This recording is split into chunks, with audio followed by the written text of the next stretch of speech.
Ito yung mga kinakanta. Iniisip ng asawa niya.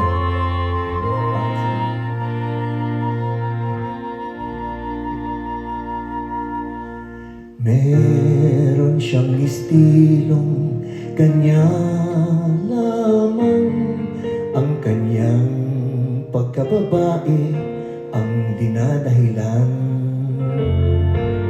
Pagsubok sa pag-ibig, walang katapusan.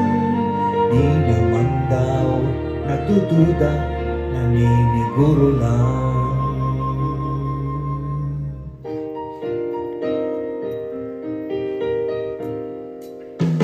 Ewan ko ba, ngunit kahit ganyan siya,